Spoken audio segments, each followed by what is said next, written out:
तो आपको बता दें, उत्तर प्रदेश में मुख्यमंत्री योगी आदित्यनाथ ने माफिया के खिलाफ प्रहार जारी रखा है। सीएम ने मुख्तार अंसारी के कब्जे से मुक्त कराई गई जमीन पर आवासीय योजना के तहत बनाए गए घरों की चाबियां और आवंटन पत्र बांटे हैं।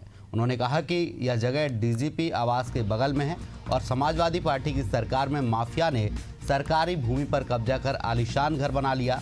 उन्होंने कहा कि सपा सरकार में माफिया मुख्तार अंसारी को संरक्षण मिलता रहा था। सीएम के इस बयान के बाद एक बार फिर प्रदेश का सियासी तापमान बढ़ गया है।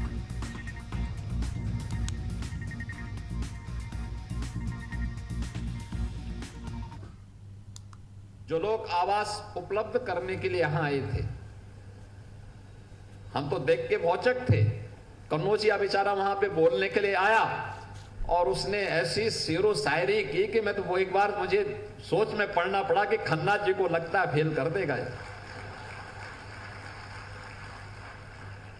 एक गरीब के भी मन में तमन्ना होती है कि उसके पास भी हो,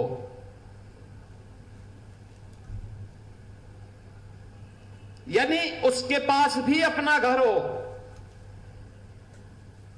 स्वाभाविक रूप से हर व्यक्ति को यह अधिकार है और तभी तो बता पाएगा अपने नातेदार, रिश्तेदारों को, परिवार के लोगों को कि हां, मैंने अपनी कमाई से ये खरीदा है और मुझे प्रसन्नता है। ये इसलिए मैंने कहा प्राइम लोकेशन है क्योंकि डीजीपी का आवास इसके ठीक सामने है। और आप सोचो कैसे आवास थे, कैसे यहां पर डीजीपी आवास के ठीक सामने समाजवादी पार्टी की सरकार के समय एक माफिया भूमि पर, सरकारी भूमि पर कब्जा करके अपनी आलीशान कोठी खड़ी कर देता है। कोई पूछने वाला नहीं, कोई जांचने वाला नहीं, उनके गुर्गों को कोई रोकने वाला नहीं। और जब उस माफिया को गिरफ्त में लेना प्रारंभ किया तो उसको बचाने के लिए मैं देख करके दंग था, कैसे कैसे लोग उसको बचाने के लिए पैरोकार बन करके उसकी पैरवी करते हुए दिखाई दे रहे थे। बहनों और भाइयों, समाज के विकास का सबसे बड़ा बैरियर है ये माफिया वृत्ति। समाज के लिए यह आपराधिक वृत्ति सबसे बड़ा कोड़ है। इसको अगर हम उखाड़ेंगे नहीं, ये उखड़ेगा नहीं, विकास नहीं हो सकता। और यही जो जीरो टॉलरेंस की नीति उत्तर प्रदेश के अंदर लागू की गई, आज उसके परिणाम सामने हैं।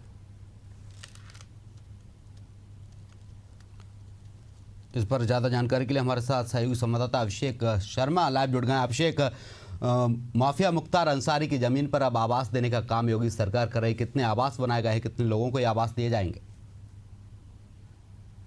देखिए, आज आवास वितरित हो गए हैं। 72 लोग चयनित हुए थे। लकी ड्रॉ जो लॉटरी का सिस्टम था, लखनऊ विकास प्राधिकरण ने सरदार वल्लभ भाई पटेल आवासीय योजना के तहत ये 72 EWS फ्लैट बनाए थे। 3 ब्लॉक्स में ये 72 फ्लैट बनाए गए थे। इनकी चाबियां वितरित की आज मुख्यमंत्री योगी आदित्यनाथ ने, आवंटन पत्र वितरित किया। दरअसल ये जमीन कहा यह जा रहा है कि शत्रु संपत्ति और सरकारी जमीन थी और इस जमीन पर माफिया मुख्तार अंसारी ने कब्जा करके रखा था। लेकिन मुख्तार अंसारी का जब आपराधिक साम्राज्य धीरे धीरे करके रहने लगा तो ऐसे में लखनऊ में भी ये जमीन जो डालीबाग जैसी पॉश इलाके में है, इसकी दूरी मुख्यमंत्री आवास से महज 500 मीटर है और डीजीपी आवास से महज 90 मीटर। और इतनी प्राइम लोकेशन पर मुख्तार अंसारी ने इस जमीन को कब्जा कर लिया था। यहाँ आलीशान कोठी बनाई थी। योगी सरकार में जो बुलडोजर गरजा तो माफिया मुख्तार का भी ये पूरा तिलिस्म टूटने लगा और सरकार के नजरों में ये जमीन आई, जिसके बाद इस जमीन पे मुख्तार के कब्जे को हटाया गया। और अब इसी जमीन पर सरदार वल्लभ भाई पटेल आवासीय योजना के तहत लखनऊ विकास प्राधिकरण ने 72 EWS फ्लैट बनाए और इसमें 10,000 लोगों ने वेबसाइट पर विजिट किया। 2,000 लोग इस योजना में चयनित हुए और इन 2,000 चयनित जो लोग थे उनके बीच लॉटरी के जरिए पूरी तरीके से लकी ड्रॉ हुआ। और इस लकी ड्रॉ में जो 72 लोग चयनित हुए उसमें आरक्षित वर्ग के भी लोग थे और आरक्षित वर्ग के लोग थे, सामान्य, अगड़े, पिछड़े, अति पिछड़े, दलित, महादलित, इन सभी को मिलाकर एक बाकायदा सामाजिक न्याय का गुलदस्ता बनाते हुए योगी सरकार ने आवास आवंटित किया। और इस दौरान मुख्यमंत्री योगी आदित्यनाथ ने कहा कि डीजीपी आवास से महज कुछ ही दूरी पर ये जमीन कब्जा हो गई और समाजवादी पार्टी सरकार में मुख्तार अंसारी को संरक्षण मिलता रहा, तो गंभीर आरोप मुख्यमंत्री ने लगाए और समाजवादी पार्टी पर बाकायदा निशाना साधा है। और ये जाहिर है गौरतलब बात है कि इस तरह की जमीनों पर जब कब्जे हुए थे तब सरकारों को क्या इस बात का ध्यान नहीं था, या फिर सब कुछ जानते हुए लोग मौन थे? तो कई सारे सवाल उठ रहे हैं मुख्यमंत्री के बयान के बाद। फिलहाल आज योगी सरकार ने उसी जमीन पर जिसे माफिया से मुक्त कराया गया है, गरीबों को आशियाना उपलब्ध कराया। अभिषेक, अगर देखा जाए मुख्यमंत्री योगी आदित्यनाथ ने सपा सरकार पर भी आरोप लगाया और उसको संरक्षण देने का आरोप, क्या सपा की तरफ से कोई पलटवार किया गया है? देखिए, समाजवादी पार्टी की तरफ से बयान जारी किया गया है। समाजवादी पार्टी ने कहा है कि आवास की जो ये प्रक्रिया है इसमें हेरफेर किया गया है। पहले लॉटरी बाद में होनी थी, 10 नवंबर के आसपास आनन फानन में कर दिया गया, और उसके बाद प्रदेश में कई माफिया खुलेआम घूम रहे हैं। देखिए, अपने बचाव में समाजवादी पार्टी ने बयान जारी किया है, लेकिन जो बात मुख्यमंत्री योगी आदित्यनाथ ने कही है उस बात से सपा इनकार नहीं कर सकी है, क्योंकि समाजवादी पार्टी के टिकट पर मुख्तार अंसारी के भाई अफजाल अंसारी मौजूदा समय में गाजीपुर से सांसद हैं।